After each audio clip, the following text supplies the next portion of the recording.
Hoy recibimos en RD al Descubierto al dirigente político, profesor y abogado Guido Gómez Mazara. Bienvenido. Gracias por la invitación, un placer. Tú sabes que contigo estamos estrenando una modalidad. Sí. Publicamos en nuestras redes sociales qué le gustaría a la gente que te preguntáramos. Tú sabes que la mayoría de la gente que contestó fueron mujeres, ¿verdad que sí? No sé. ¿Sabes cuál fue la primera pregunta? No. Que si tus ojos eran reales o eran de contacto. Yo sé la respuesta, pero yo dije que yo prometí a los seguidores que te iba a preguntar. No. Primero, gracias por la invitación, de verdad. En ese mismo orden paso a responder. Yo soy la mezcla de Carmen Mazara y Maximiliano Gómez. Entonces mi madre tiene los ojos así. Pero mi padre lo tenía así también. Entonces, nada, por eso tengo los ojos así. Mira, bromas aparte, tú a veces no te sientes como Don Quijote luchando contra los molinos de viento. Tanto en el PRD como en el PRM, tú has librado una lucha contra el status quo. ¿Por qué pareciera que tú siempre luchas contra la corriente? No, todo lo contrario. Yo lo que soy una persona que ha aprendido a defender valores. Y sobre esa base, en la República Dominicana existen muchos referentes de especial importancia para mí que conducen a que la lucha política o la lucha de cualquier naturaleza también sea la defensa de valores sustanciales.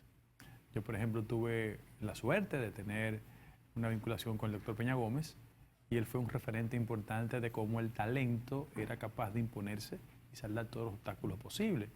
La lucha política es eso. Y en definitiva, los pueblos son mucho más inteligentes de lo que piensan sus élites. Aunque muchas batallas en lo inmediato, mucha gente no la entendía, al final de la jornada me han dado la razón. Cuando yo comencé mis disputas en términos de la gestión de gobierno, con el programa eventual mínimo de empleo, la gente me dio la razón. Y los tribunales me dieron la razón. Cuando yo, por ejemplo, encaucé mis luchas hacia lo interno del PRD, la gente me dio la razón y el tiempo me dio la razón. Te dio la razón porque pareciera que el PRM en sus contiendas internas está usando las mismas modalidades que en su momento le criticó al PRD. Tú incluso en algún momento hasta te burlaste. No, claro, pero déjame darte un dato. Eso me pasa como el que va a la iglesia. Yo soy católico. Si yo voy a la iglesia y el cura es pedófilo, yo no impugno la fe, yo cuestiono al cura. O sea, la lucha política y los partidos políticos siguen siendo instrumentos democráticos. Que sus élites no se comporten a la altura, no hay problema. La sociedad le pasa factura. Y lo que ha pasado en los últimos 30 o 35 años, que tú puedes engañar una vez, dos veces y tres veces, pero no siempre.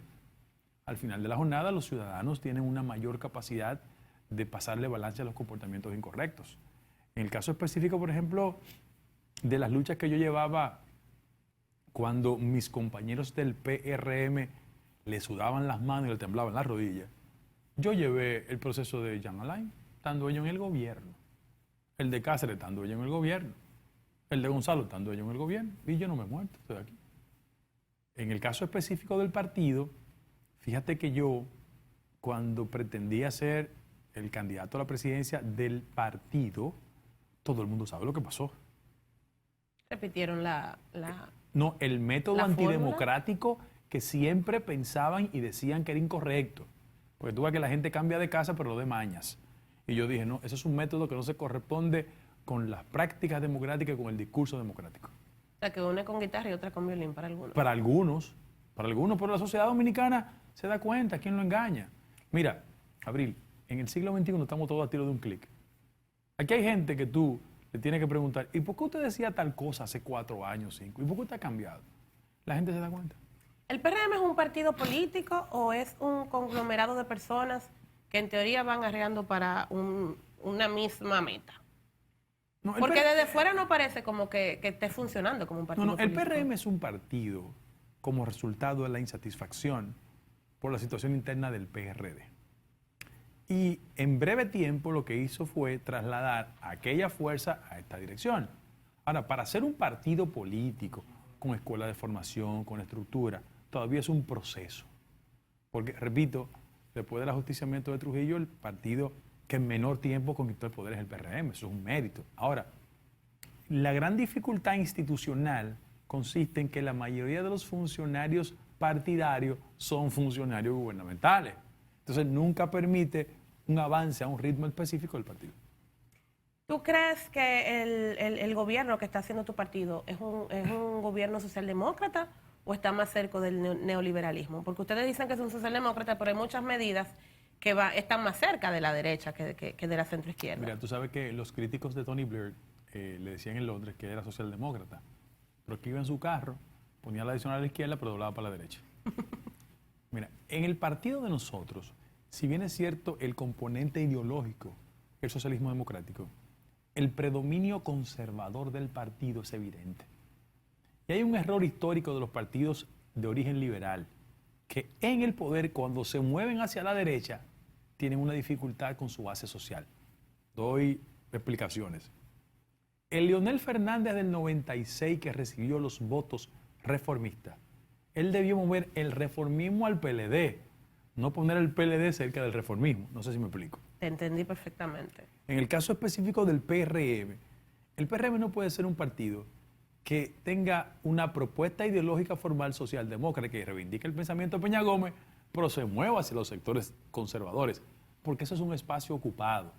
Y cuando tú vas al diseño de políticas públicas fundamentales, te darás cuenta que no es un partido que se comporta como un socialdemócrata. ¿Qué explicación le puede dar Luis Abinader al tema de las 3 causales?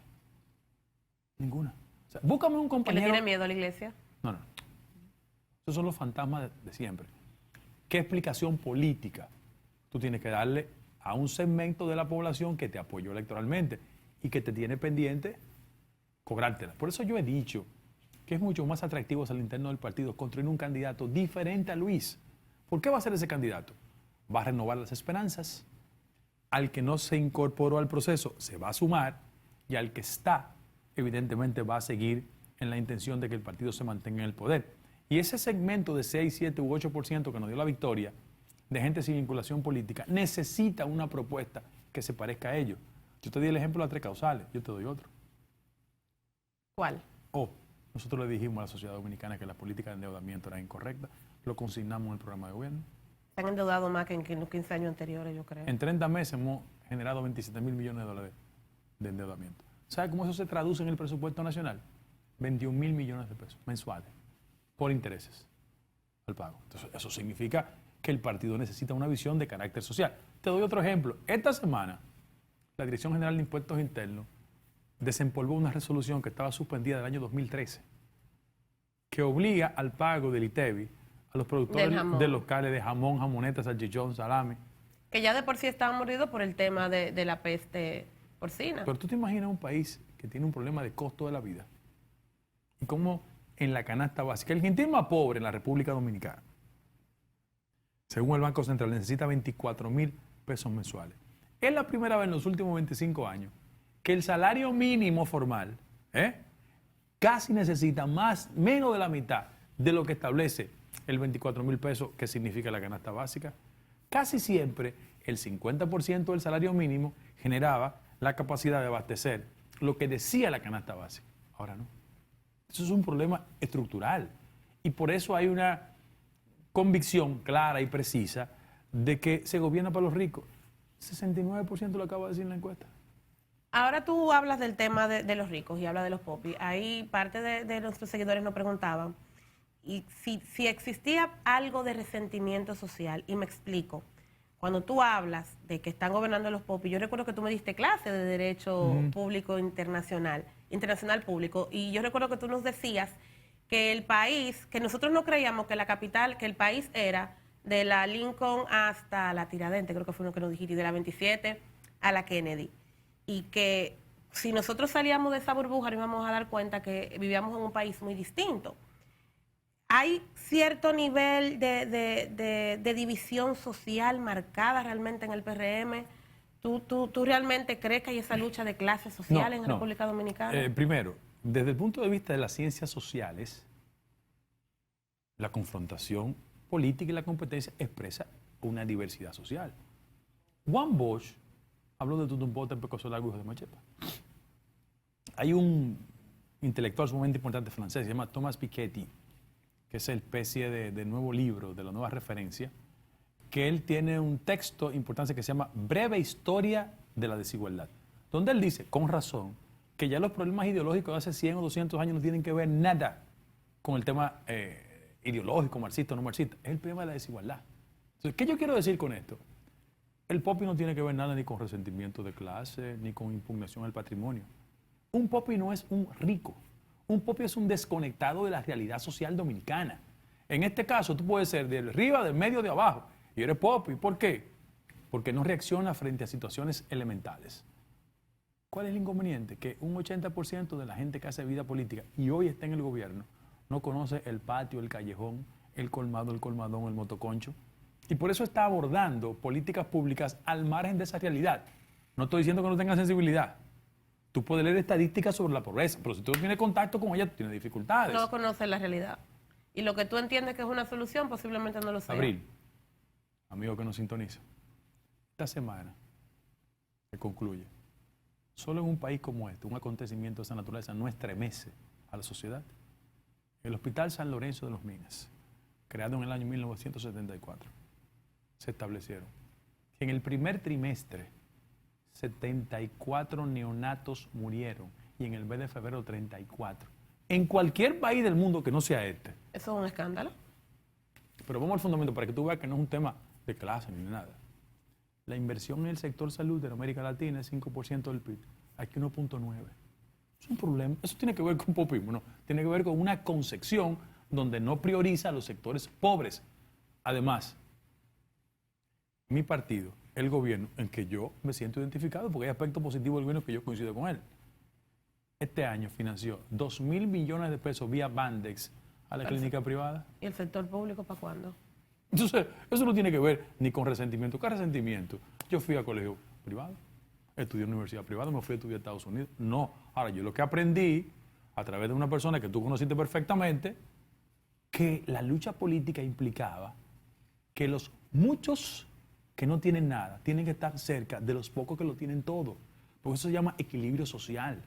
Porque si eso no pasa en la República Dominicana, aquí va a venir un vengador social. Y eso hay que evitarlo. ¿Por qué tú y no Luis? Muy buena pregunta, aunque debo admitir de arrancada que hablar en primera persona no me gusta. Yo creo más en la primera persona del plural. Ahora, nosotros entendemos que hay que darle un sentido de continuidad a una visión que demostró que el país quería salir del PLD. Sin embargo, estos 4 años en el marco de un entorno internacional difícil y con una crisis de la pandemia que impactó la economía, necesita un político que desde la dirección del Estado desarrolle políticas públicas de más cercanía con los sectores históricamente excluidos. A tal punto, hace 25 años, 10% de los que tenían más ingresos, ¿verdad? Los ricos concentraban el 34% del ingreso. Hoy, 10% de los más ricos concentran el 55% del ingreso. El modelo democrático dominicano es un modelo desigual. Y hay que colocar en la dirección del Estado a gente que entienda que hay que reducir esa brecha para que en el país avancemos todos. No lo que acontece lamentablemente en el país, que la economía crece para unos y el resto no se siente en el bolsillo de los más necesitados. Mucha gente le preocupa de que tú termines separado totalmente de la dirección del PRM, como sucedió en el PRD. ¿Ha habido algún acercamiento entre tú, Hipólito, y Luis Abinader? No, o sea, somos compañeros de partido. Pero que yo no veo la política así. Yo veo la política como un espacio para las ideas que impactan en la sociedad. La época en que la maña de los partidos se imponía en la sociedad, eso pasó. O sea, yo cuando he coincidido con Hipólito, coincido. Y yo he dicho siempre que yo le agradezco de pie, nunca de rodillas. Y cuando he tenido coincidencia con él, coincidencia. Cuando tengo discrepancia con él, discrepancia. Yo discrepo de Hipólito Mejía respecto del tema que él cree que a los presidentes no hay que perseguirlos. Yo creo que sí, que nadie está por encima de la ley. Esa es mi visión, ese es mi derecho. Por ejemplo, la gente dice, tú discrepas de aspectos del gobierno. No, pero yo coincido. Yo creo que designar a Miriam Germán Brito ha sido lo mejor que ha hecho el gobierno. Yo creo que la recompra de Refidonza ha sido correcta. Yo creo que el hecho de que existan 14.000 millones de dólares récord en las reservas en dólares, a la economía le conviene. Yo pienso que la acreditación del peso con respecto al dólar ha sido una acción positiva. Yo creo que incrementar los receptores de los programas sociales de 850.000 a 1.400.000 está bien. Yo tengo puntos de coincidencia. Ahora, yo tengo discrepancia porque eso es lo democrático, eso es lo plural. Aquí la gente está acostumbrada a ser genuflexo frente al poder. Yes, sir. Yo no creo que eso es saludable, de verdad.